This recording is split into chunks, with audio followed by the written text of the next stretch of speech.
अवचेतन की शक्ति असाधारण है। यह आपको प्रोत्साहित करता है, आपका मार्गदर्शन करता है और यह याददाश्त के भंडार में से आपको नाम, तथ्य और दृश्यों को प्रत्यक्ष करता है। आपके अवचेतन ने आपके दिल की धड़कन शुरू की। यह आपके रक्त प्रवाह को नियंत्रित करता है, आपके पाचन को नियमित, उसको आत्मसात और अवशेष को निष्कासित करता है। जब आप एक ब्रेड का टुकड़ा खाते हैं, तब आपका अवचेतन मस्तिष्क इसको ऊतकों, मांसपेशियों, हड्डियों और रक्त में परिवर्तित करता है। यह प्रक्रिया पृथ्वी के किसी भी सबसे बुद्धिमान व्यक्ति के बस से बाहर है। आपका अवचेतन मस्तिष्क आपके शरीर की सभी महत्वपूर्ण प्रक्रियाओं और क्रियाओं को नियंत्रित करता है, साथ ही आपकी सभी कठिनाइयों का जवाब और हल इसे पता है। आपका अवचेतन कभी भी सोता नहीं है, न ही आराम करता है। यह हमेशा अपना कार्य करता रहता है। आप अपने अवचेतन की चमत्कारिक शक्ति को जान सकते हैं। केवल अपने अवचेतन को सोने से पहले बताएं कि आप किसी विशिष्ट चीज को पाना चाहते हैं। आपको यह जानकर प्रसन्नता होगी कि आपके अंदर की ताकतें बाहर निकलकर आपको इच्छित परिणाम की ओर ले जाएंगी। यहाँ एक ऐसी ताकत और बुद्धिमत्ता का स्रोत है जो आपको सर्वोत्तम शक्ति अथवा उस शक्ति से संपर्क कराती है जो पूरे विश्व को चलाती है, जो ग्रहों के क्रम का मार्गदर्शन करती है और सूरज के प्रकाश का कारण बनती है। आपका अवचेतन मस्तिष्क आपके आदर्शों, आकांक्षाओं और परोपकारी इच्छाओं का स्रोत है। यह अवचेतन मस्तिष्क ही था जिसके द्वारा शेक्सपियर ने अपने समय के एक आम आदमी में छुपे महान सत्य का अनुभव किया था। निःसंदेह ग्रीक शिल्पकार फिडियास ने अपने अवचेतन मस्तिष्क के प्रतिक्रिया स्वरूप संगमरमर और पीतल की अपनी मूर्तियों में एक निश्चित अनुपात में सुंदरता, क्रम और समरूपता चित्रित की। इसी अवचेतन मन ने इटली के चित्रकार राफेल को मैडोना की पेंटिंग और लुडविग वेन बीथोवेन को सिम्फनी रचने लायक बनाया।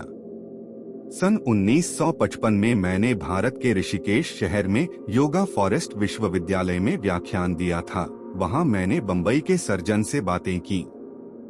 उन्होंने मुझे बंगाल में काम कर रहे स्कॉटलैंड के सर्जन डॉक्टर जेम्स एसडेल के बारे में बताया।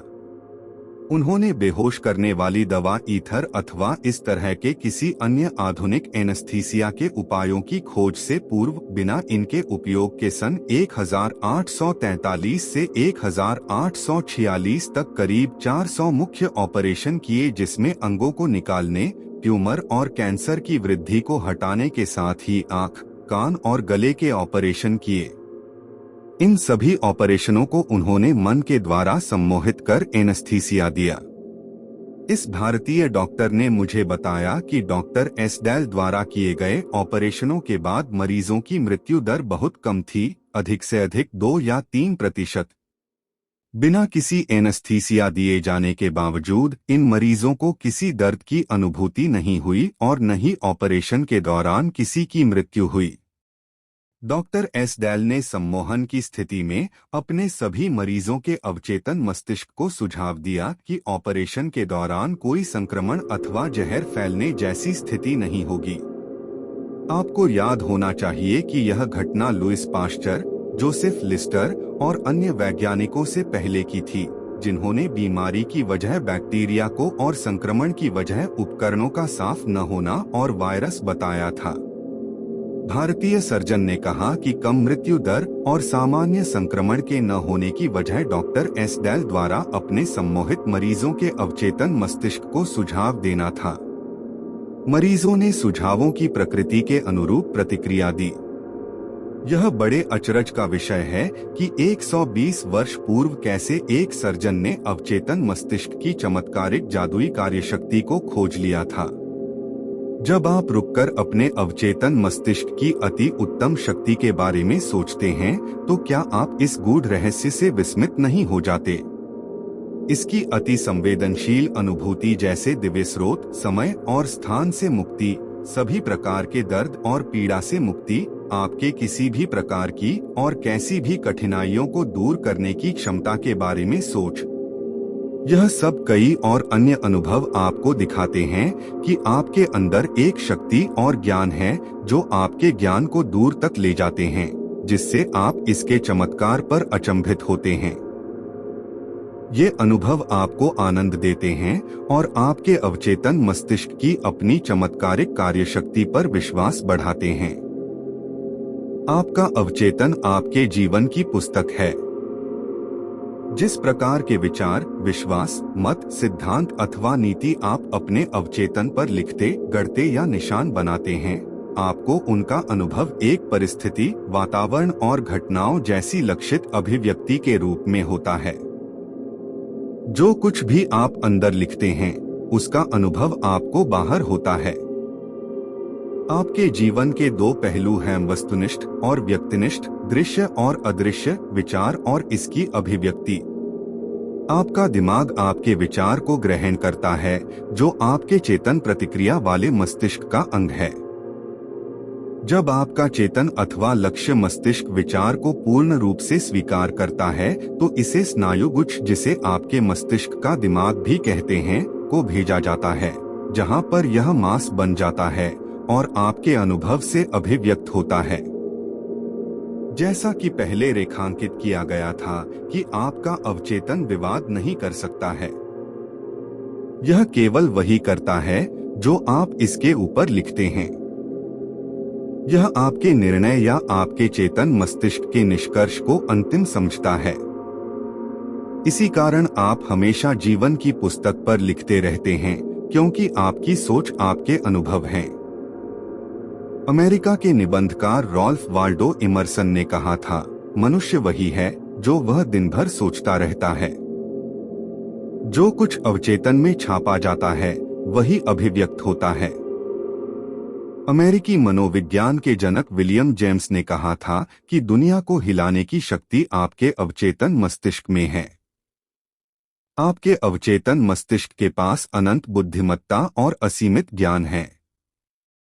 इसका पोषण गुप्त झरने करते हैं, जिसे जीवन का नियम कहते हैं। जो कुछ भी आप अपने अवचेतन मस्तिष्क को करने के लिए कहें, यह उसे कार्यान्वित करने के लिए स्वर्ग और पृथ्वी को हिलाकर रख देगा। पहले आपको सही विचार और रचनात्मक सोच चिह्नित करना होगा। इसका एकमात्र कारण विश्व में इतनी ज्यादा अराजकता और मुसीबत है, क्योंकि लोग अपने चेतन और अवचेतन मस्तिष्क की आपसी बातचीत को समझ नहीं पाते हैं। जब ये दोनों सिद्धांत सहमति, सामंजस्य के साथ शांति और समकालिक रूप से एक साथ होते हैं, तो आपके पास अच्छा स्वास्थ्य, प्रसन्नता, शांति और आनंद होगा। जब चेतन और अवचेतन मिलकर सामंजस्यता और शांति से काम करते हैं, तब वहाँ कोई बीमारी या मनमुटाव नहीं होगा। हर्मीस के मकबरे को बहुत उम्मीदों और आश्चर्य के साथ खोला गया, क्योंकि लोगों का विश्वास था कि उसके अंदर सदियों का रहस्य गड़ा हुआ है। रहस्य अपने अंदर था, इसलिए नहीं भी था, जितना ऊपर उतना ही नीचे। दूसरे शब्दों में, जो कुछ अवचेतन मस्तिष्क में छपा था, वही अंतरिक्ष के पर्दे पर था। इसी सत्य को मूसा, ईसा, बुद्ध, जरथुष्ट, लाओ त्से और सदियों के अन्य प्रकाशवान संतों ने बताया था। जो कुछ भी आप सच की तरह महसूस करते हैं, वही वस्तुपर्क के रूप में स्थितियों, परिस्थितियों और घटनाओं की तरह दिखाई देता है। गति और भावनाओं के बीच संतुलन जरूर होना चाहिए। जैसा स्वर्ग में आपका अपना मस्तिष्क, वैसा ही पृथ्वी पर आपका शरीर और वातावरण। यह जीवन का सबसे बड़ा नियम है। पूरी प्रकृति में आपको क्रिया और प्रतिक्रिया व स्थिरता और गति का नियम मिलेगा। इन दोनों में संतुलन होना चाहिए, तभी वहां पर सामंजस्य और संतुलन होगा। आप यहाँ पर जीवन के नियम को लयबद्धता और साम्यता के साथ बहने दीजिए। अंदर लेने और बाहर निकलने की क्षमता बराबर होनी चाहिए। आपकी हताशा आपकी अपूर्ण इच्छा के कारण है। यदि आप नकारात्मक, विनाशकारी और दुष्टतापूर्ण ढंग से सोचेंगे, तो ये विचार विनाशकारी भावनाओं को पैदा करेंगे, जिसकी अभिव्यक्ति जरूर होगी और इसके लिए यह बाहर निकलने का रास्ता खोजेगी। ये भावनाएं नकारात्मक प्रकृति की होने की वजह से अक्सर अल्सर, दिल की परेशानी, तनाव और चिंता द्वारा दिखाई देती है। अब अपने बारे में आपके क्या विचार अथवा भावनाएं हैं? आपके शरीर का हर अंग इन्हें दर्शाता है। आपका जोश, शरीर, आर्थिक स्थिति, दोस्तों और समाज में आपका स्थान आपके अपने विचारों का उत्तम प्रतिबिंब है। इसका वास्तविक अर्थ है कि जो कुछ आपके अवचेतन मन में अंकित है, वही आपके जीवन की हर अवस्था में दिखता है। जब हम नकारात्मक विचारों को ध्यान में रखते हैं, तब हम स्वयं को चोट पहुंचाते हैं। कितनी बार आपने गुस्सा होकर, डर से, ईर्ष्या और बदले की भावना से अपने को घायल किया है? यह जहर है जो आपके अवचेतन मस्तिष्क में चला जाता है। आप ऐसी नकारात्मक प्रवृत्ति के साथ पैदा नहीं हुए थे। यदि अपने अवचेतन मस्तिष्क को जीवन देने वाले विचारों से पोषित करेंगे, तो आप उसके अंदर बैठी सभी नकारात्मक वृत्तियों को मिटा देंगे। आप जैसे ही ऐसा करना शुरू करेंगे, आपका अतीत साफ हो जाएगा और ऐसा कुछ भी याद नहीं रहेगा। अवचेतन त्वचा के दोष को ठीक करता है। व्यक्तिगत उपचार अवचेतन मन की उपचार शक्ति का सबसे बड़ा उदाहरण है। 40 वर्ष पूर्व मैंने एक प्रार्थना द्वारा त्वचा के दोष को ठीक किया था। चिकित्सीय उपचार उसके विकास को रोक नहीं पाए थे और यह दिन पर दिन खराब हो रहा था। एक पादरी जिसे मनोविज्ञान का गहरा ज्ञान था, उसने 139वें साल्म का गूढ़ अर्थ समझाया था। इसके अनुसार आपकी पुस्तक में मेरे सदस्यों के नाम क्रम से लिखे गए थे, फिर भी वहाँ कुछ भी नहीं था। उसने मुझे इस शब्द का अर्थ समझाया। पुस्तक अर्थात मेरा अवचेतन मस्तिष्क, जिसने मेरे सभी अंगों को आकार और रूप दिया और मेरे अंगों को एक अदृश्य कोशिका से बनाया। उसने यह भी बताया कि क्योंकि अवचेतन मस्तिष्क ने मेरा शरीर बनाया, यह इसे फिर से बना और ठीक कर सकता है, क्योंकि इसके अंदर एक उत्तम आकृति मौजूद है। इस पादरी ने मुझे अपनी घड़ी दिखाई और कहा, इसका एक निर्माता था।